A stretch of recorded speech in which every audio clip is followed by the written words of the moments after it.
Welcome back to Bark Bites Comics. I'm your host, Jasper Bark. And this episode is going to be a little shorter and a little less in-depth than our last three shows, which dove into the history of Swamp Thing. Instead, we're going to be looking at a horror comic series you really should be reading, a couple of crowdfunders that are very worth your attention, and the latest horror comic news breaking right from the crypt. But first, a word from my sponsor, those lovely people at House of Shadows and Ink, who at the moment are feeling terribly lonely and unloved.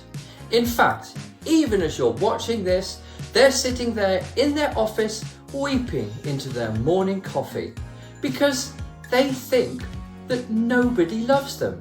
So, if you want to do one good thing this week, then please go below, find that like button, that subscribe button, and that push notifications button and hit all three, because I promise you, it really will bring a tear to the eye of CEO Joe Meinhardt. And now, your favourite new horror comic series. What's my new favourite horror comic?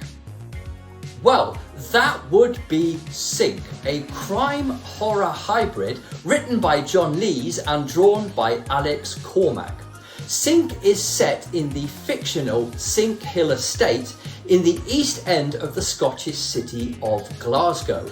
It tells the everyday story of the grifters, gangsters and psychopaths who haunt its streets, as well as the normal, ordinary, down-to-earth residents who are just trying to get by, make a living, make a life for themselves and find a tiny shred of happiness.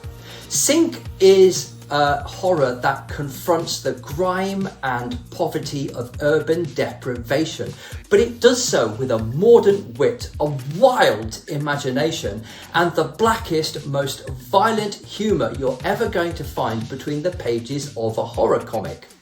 There are characters like the gang of clowns who haunt the streets of Sink Hill late at night in a blue transit van, looking for hapless wayfarers who've lost their way on the way home that they can prey upon. And trust me, once they get you in the back of that blue transit van, you are beyond hope, beyond redemption, and looking at a fate that is beyond your worst imagination. Then there's the vigilante Mr. Dig, who wears a fox mask to protect the streets of Sink Hill. Mr. Dig is an immigrant, a very proletarian hero who has stepped forward to protect his community from the more predatory elements that seek to oppress and terrify it. And the weapon that he chooses to do this with is the same tool that immigrants the world over have used to build a better world: the lowly and humble shovel. So far, there have been 3 graphic novel collections collecting the first 15 issues, as well as various specials. So it's really easy to jump on and get caught up very, very quickly. And in fact, right now, the lovely people at Comics Tribe are running a Kickstarter for the Sink Halloween special, which celebrates a very Glaswegian take on Halloween, because this holiday is celebrated differently in Scotland than anywhere else in the world. We'll leave a link below in the comments so you can check out this campaign and find out more about the new monster that they're debuting, the ominous sounding Tatty Bogle man, who is very much in the vein of Freddy, Jason and Michael Myers. But do go below and check it out, because it is very worth your time, attention and your support. Trust me on this. Are there any other comics crowdfunders I should be checking out? Well, you could do much worse than to go and have a look at Monster Forge on Zoop, which is being hosted by Forge of Monsters.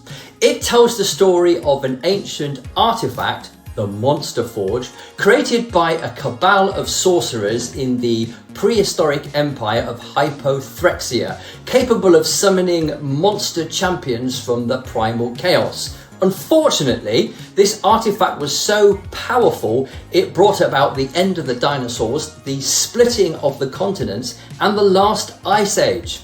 The Monster Forge has believed to have been lost for the last 10 millennia, but now it's back to unleash an entirely new universe of gods and monsters on an unsuspecting world.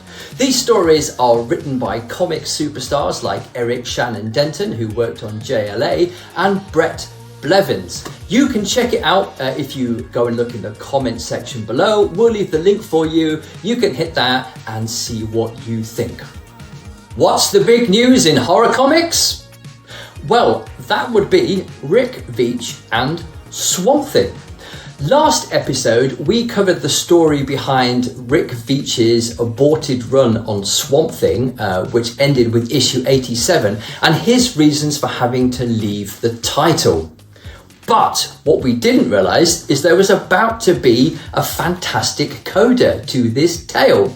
Last week, on the DC Vertigo panel at the New York Comic Con, executive editor Chris Conroy announced that DC are now set to publish the controversial and banned issue 88 that Rick Veitch wrote, wherein Swamp Thing meets Jesus in the Garden of Gethsemane. Not only that, but they're going to continue and finish his storyline over what would have been issues 88 to 91. The first issue, 88, will be drawn by Michael Zulli, as was originally intended, and the excellent artist Tom Mandrake will be finishing up the series, which will be out in April of 2026. The legendary comic creator Jack Kirby, who had many of his creations and many of his stories cut off before he was able to finish them at DC, once said, "Comics will break your heart." And he knew what he was talking about. Because for a comic creator to get the opportunity to finish a story that he began more than a quarter of a century ago, involving the intellectual property of a large corporate publisher, is practically unheard of. In fact, it's almost unprecedented. This is immense. So I suggest you make your way down to your favourite comics pusher and reserve all 4 issues before they come out. Thanks for watching, and trust your Uncle Jasper on this. You know it makes sense.